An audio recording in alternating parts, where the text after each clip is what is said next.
আসসালামু আলাইকুম, সবাইকে আমন্ত্রণ নিউজ বাজার চ্যানেলে। আজকের বিষয় হিন্দু নারী ও মুসলিম পুরুষের বিয়ে। আজকাল প্রায় দেখা যায় মুসলিম ছেলেদের হিন্দু মেয়েকে বিয়ে করতে।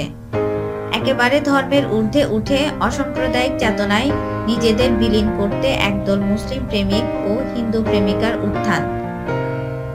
দুইজনই নিজ নিজ ধর্ম ত্যাগ করে বিয়ে করে সংসার পাতায় বাচ্চা জন্ম দেন।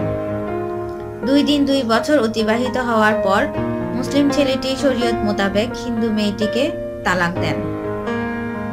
মেয়েটি হিন্দু হওয়ায় তালাকের উপায় থাকে না, কেননা হিন্দু রীতিতে বিয়ে বারবার বা বহু বিবাহ সমাদৃত নয়। তাই মুসলিম ছেলেটির ক্ষেত্রে শরীয়ত মোতাবেক তালাক বহু বিবাহ প্রচলিত। মুসলিম রীতিতে একটি বিবাহ করে তালাক দিয়ে বিয়ে করে সমাজের চোখে বাহবা পাওয়ার মতোই। এখন আসা যাক মেয়েটির ক্ষেত্রে, মেয়েটি এখন কি করবেন? মেয়েটি পারবে না আরেকটি বিয়ে করতে, আর তাই পারিবারিক ও সামাজিক জীবনে দুর্বিষহ না করে হিন্দু মেয়েদের উচিত এই ধরনের সিদ্ধান্ত থেকে বিরত থাকা। কারণ ভালো লাগা আর বাস্তবতা একই নয়। যদি একবার হিন্দু মেয়েরা চিন্তা করেন হিন্দু সম্প্রদায়ের খাদ্যাভ্যাস কি, ছাগল, হাঁস, মুরগি, নিরামিষ ইত্যাদি, আর মুসলিম ছেলেদের চিন্তা করেন মুসলিম সম্প্রদায়ের খাদ্যাভ্যাস গরু, মহিষ ইত্যাদি।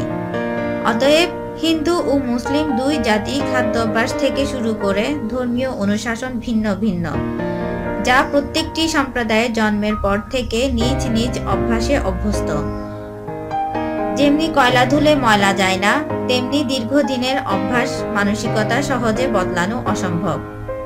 তাই 2-1 দিনের ভালোবাসায় অন্ধ না হয়ে বাস্তবতা মেনে ধর্মীয় অনুশাসন মেনে হিন্দু নারী হিন্দু পুরুষ আর মুসলিম নারী মুসলিম পুরুষ বিয়ে করবেন। আবেগের করুণ পরিণতিতে নিজেকে শেষ করবেন না, সংকর জাতি তৈরি করবেন না। আবারও ধন্যবাদ জানিয়ে আমাদের আজকের আলোচনা হিন্দু নারী ও মুসলিম পুরুষ বিয়ে বা ধর্মান্তর এখানেই শেষ করছি। ভালো লেগে থাকলে আমাদের চ্যানেল নিউজ বাজারকে সাবস্ক্রাইব করুন।